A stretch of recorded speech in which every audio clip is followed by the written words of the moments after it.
Welcome on into the Burg Bros podcast, where I am Connor Arthur alongside my colleagues Kahlil and Thomas. How are y'all doing today, boys? Good. How you doing? Doing pretty well. Now, we immediately got to start talking with the Luka Doncic trade. So, immediately, blockbuster trade. Is that the biggest trade in NBA history? I would say so. You want to go? I mean, if you count like the LeBron sign and trade, because when LeBron went from the Cavs to the Heat in 2011, I believe that was like a sign and trade. Technically, if you want to count that, if not, then I would say probably yeah, it's the biggest trade in NBA history in my opinion. I would say so too. I mean, when was the last time you seen two All NBA players traded for each other? I feel like it didn't make sense to me. I feel like I wouldn't have did the trade if I was Dallas or maybe the Lakers, yes, but definitely not Dallas because I just feel like you gave up Luka for an injury-prone player in Anthony Davis, who, by the way, is rushed back from injury right now. And then you lost Kyrie for the season with a torn ACL after y'all just went to the finals the years prior. I get that they said it was like weight issues that they were concerned about before giving him that max $350 or $300 million contract this summer. But for what they got in return, I mean, you only have a few more years, and if you don't get a championship, then what was the point? Yeah, it feels kind of like a buy-in move here for me. Looking here at the stats, you got Anthony Davis, who's played only 60 or more games in only 2 out of the last 6 seasons. In contrast, you got Luka. Every single year of his career, up until this year, he has reached that mark. So if you want to talk durability, Luka's a better guy off the court. Arguably on the court, he's better than Anthony Davis in terms of what he brings to the Mavericks right now. I mean, practically, it just feels like you're trading one of your biggest players in franchise history at this point. I want to go as far as to say like the Dirk Nowitzki sort of thing, but like Luka has been the pivotal player for Dallas for practically a decade at this point. Like one of the biggest ones in a decade. So when you trade him for an exchange for practically Scotch tape, it doesn't feel right. And even Mark Cuban was thinking about it and was like, why did we do this? Everyone in the Dallas community and just as a Dallas Maverick fan was just like, what the heck are we doing? And like you said, Anthony Davis has only played very little in what seemed to be what needed to be a promising season for him in order for Dallas to even make the playoffs, but it doesn't even seem like they're going to be doing that. Yeah, I'm pretty sure that they're sitting in 11th place. Looking at the trade details here, you look at it, it's Anthony Davis, Max Christie in the 2029 first. If I was Dallas, I would have tried to at least get 2 seconds. I believe that that's the max that they could have given out. More importantly, though, I would have tried to get Austin Reeves if I was them. I feel like you could have gotten a lot more young talent if you're trying to go that way and try and rebuild. Because you gotta look not only at the present but also at the future, which I think that Reeves represents a lot more of that than somebody like Anthony Davis does. I just feel like the Lakers are 16-9 with Luka right now, and I think the only holes for them are defensively. At times, Luka can be a bit lackadaisical, and he gives up like one of the most blow-blys in the league in terms of like on defense.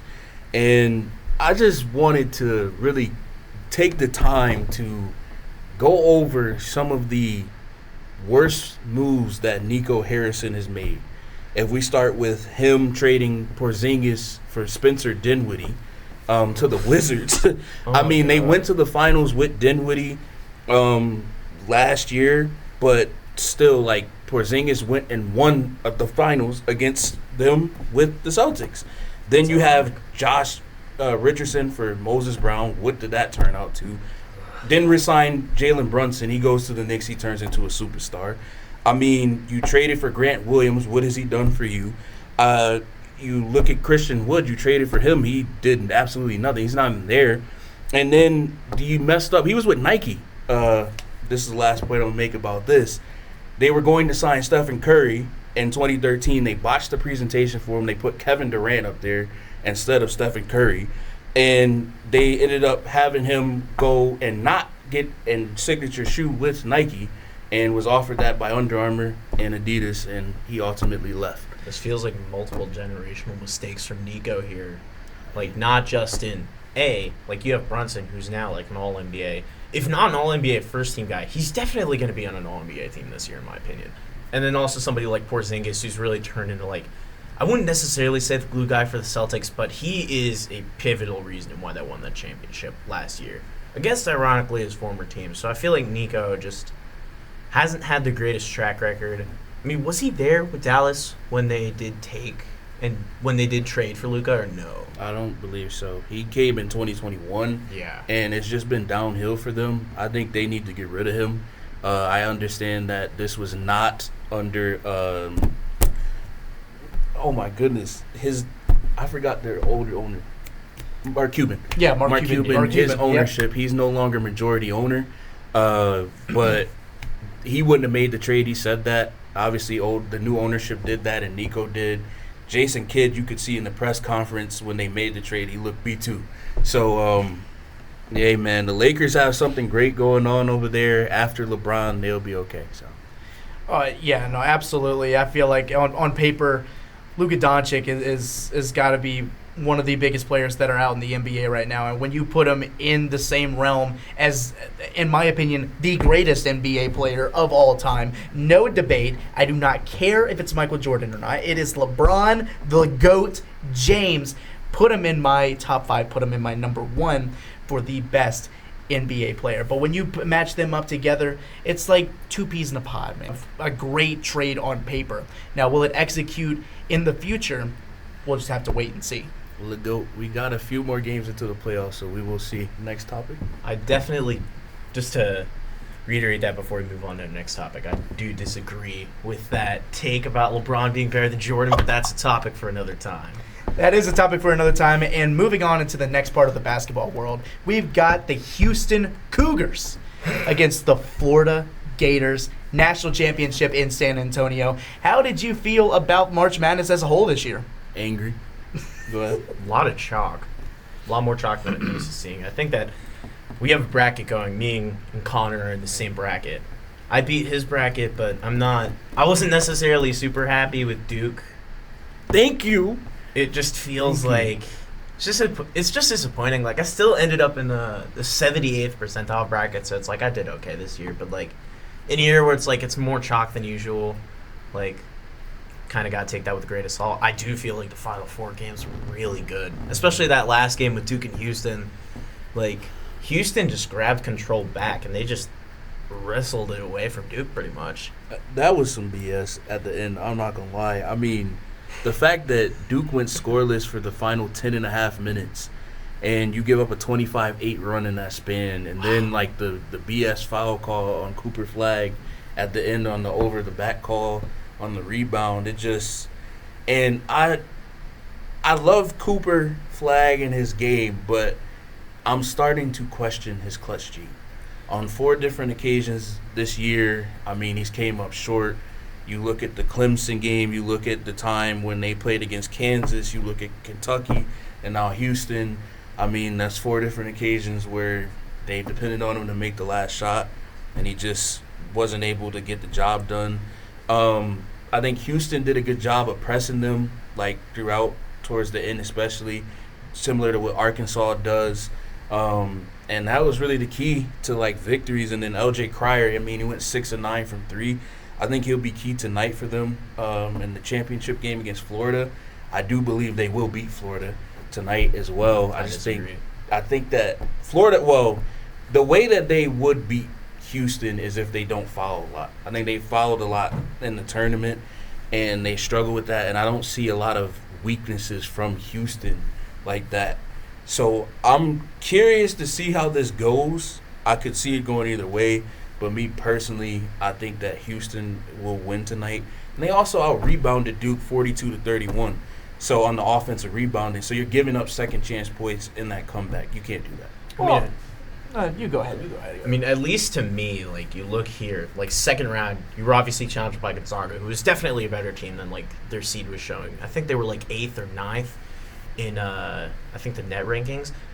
But, like, you win by 5 over Gonzaga. You win by 2 over Purdue. and then you beat Duke by 3. Like, I feel like eventually when you have those close games, I think it'll eventually bite you, and I think that Florida is going to end up pulling it out. Because they've kind of been a little bit more comfortable in terms of their victories. They've had a couple of tight ones. They beat Texas Tech by 5, beat UConn by 2, but I think just in general they've been more in control, I think, at least for me. Yeah, no, definitely. And I think one of the biggest things is that, like, with Duke, for example, it's practically cut Cooper Flagg some slack. The guy's only a freshman, and I feel like that's more of a Houston defense side than it is like, oh, Duke versus refs sort of thing. So before we move on, what is the prediction for tonight? Is it Houston or is it Florida? Florida. Houston. Give me Florida. Okay. And I voted. So moving on to the final. Excuse me. Moving on to the final part. We've got the NFL free agency that has just concluded. We're getting some new faces and some new teams before the fall. How y'all feel about Aaron Rodgers? Come on, Aaron Rodgers is to the Steelers, dude. If Aaron Rodgers goes to the Steelers, that will be the greatest thing ever. That will be the most fantastic thing I've ever seen in my life. I would love it because it'd be a team full of crash outs on offense. You got what's my boy name? The young receiver. I forgot his name. George Pickens. George Pickens. And then you baby. got DK Metcalf, and then Aaron Rodgers, who just trashes everybody in the media. So I mean, I would love to see it, man. It feels to me like Rodgers is kind of sort of holding out here in hopes they can get to Minnesota, in my opinion, because like I think that they're like just a deeper team. But I like, think top to bottom. Okay, but they said that they're going with J.J. McCarthy, like, going forward, and they ended talks with him. And then I just seen the other day, you sure? He was throwing with DK Metcalf. I feel like Rodgers would still pick Minnesota over Pittsburgh. It's just a question of, like, does Minnesota want Aaron Rodgers? Well, they already said no. Either way, it's just like with Pittsburgh, for example, the only other quarterback that you really have to be a franchise quarterback is Mason Rudolph. Oh, hell no. We've seen that already. We don't need this. But we've also got like you said, J.J. McCarthy on Minnesota. So would you rather go with a more rookie sort of quarterback and just kind of be the lead for him in order for him to learn, or would you rather stay around that area of like the Midwest, kind of leaning towards the East, and going to Pittsburgh for Aaron Rodgers? To me, I feel like Aaron Rodgers to Pittsburgh would be hilarious for one, but I think it wouldn't fit. I think Minnesota will be the new place for Aaron Rodgers, and I think that'll also be his last place. I feel like he will retire as a Viking. It would be interesting because then it would be a part 2 of what Brett Favre did when he left Green Bay to go to Minnesota. Right. Then he went to the Jets. He went to the Jets, and then he went to the Vikings, and then it was just like, or whatever, vice versa. But it was just a crazy experience, and then he did the whole thing where I'm retiring, I'm not retiring, then he comes back, then he doesn't.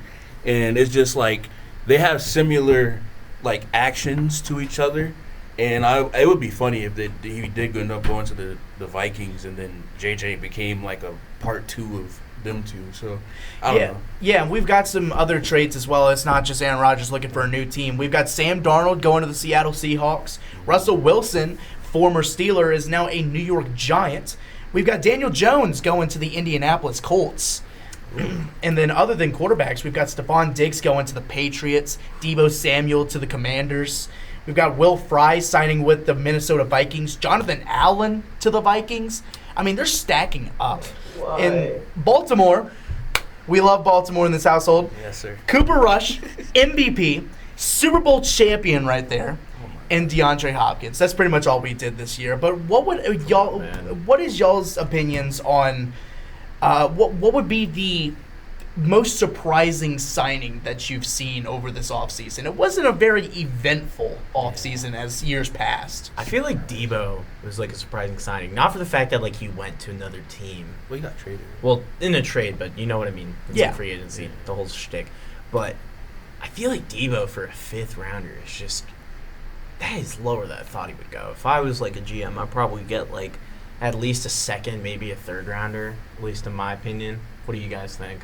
I think any of the quarterbacks really, like the Russell Wilson to the Giants, and then Daniel Jones to the Colts, and then You didn't even mention Justin Fields to the Jets. Like, I'm like, y'all happy with this? Like, I seen Wilson. He was saying like how if him and a couple other players on the Jets, Sauce, I believe, Gardner said this too, that if they brought back Aaron Rodgers, they were gone.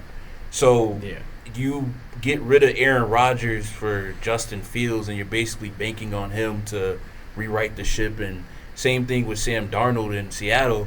I believe that year he had this year was kind of a fluke until he can show me otherwise. If he can go on a Geno Smith-esque run where he can turn his career around from being a bad starter to a decent bridge gap quarterback, not going to win you a Super Bowl, but more of a game manager.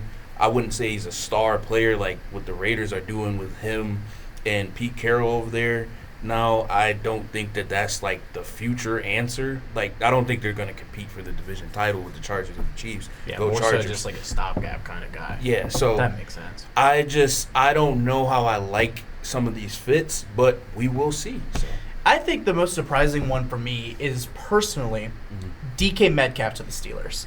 Okay. Now, I just think that, to me, I thought DK was supposed to be this big franchise-running wide receiver, like someone as close to like Jerry Rice or something like that.